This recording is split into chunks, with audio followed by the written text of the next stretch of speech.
The morning sun crept slowly over the hills of Dualik village, casting long golden shadows across the red earth. Smoke spiraled lazily from thatched roofs, and the cock's crow echoed across the sleeping fields. But in the compound of Ireti, silence held its breath. She was gone. Ireti Adeola, a woman known for her healing hands, loud laughter, and quiet endurance, had died in the night, alone, under a leaking roof, clutching a photo of her only son. There was no wailing. No dirge singers. No gathering of village women. Only the wind stirred the raffia mat outside her hut. 15 years earlier, Ireti had been the jewel of the village. Beautiful, strong-willed, and bright-eyed, she married young Dualik, a handsome but volatile man from a neighboring village. At first, their love was like a harmattan fire, fast and warm, but it didn't last. Dualik's fists grew heavier, his voice louder, his absences longer. When he died in a motor accident, the village whispered it was karma. Left a widow with a toddler, Ireti became a weaver by day and a birth attendant by night. She raised her son, Teo, with everything she had, until the day he left for Lagos and never returned. They said she was proud. They said she spoke too much. They said she didn't respect tradition.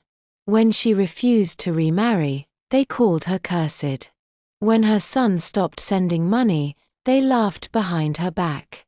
Still, she cooked for the sick.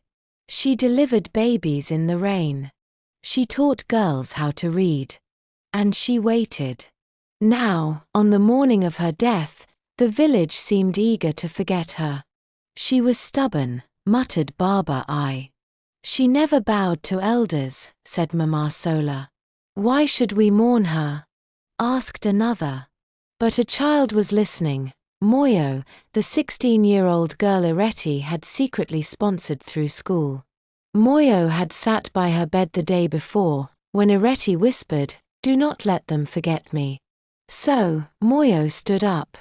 She took her school uniform and tore a piece to wrap around her head.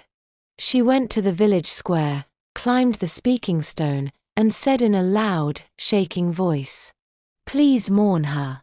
Mourn her because she held this village together while you turned your backs. Mourn her because she fed your children and delivered your wives. Mourn her because you used her, judged her, and left her to die alone. Mourn her because she deserved songs, not silence. Mourn her because the earth remembers who you bury without honor." The square went still. Old women began to hum softly. A young man removed his cap. One by one, they gathered at her doorstep, some out of guilt, others out of respect, and a few, finally, out of love.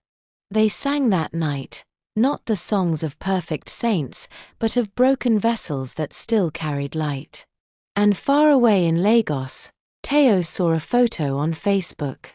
A girl was holding a candle beside his mother's grave. His chest burned. He packed his bag and headed to Dualik village. Upon arrival, he saw a small wooden sign, now stands at the edge of Dualik village. It reads, "Ireti's well, clean water for all." Built in memory of a woman who gave even when nothing was given to her. Thanks for listening.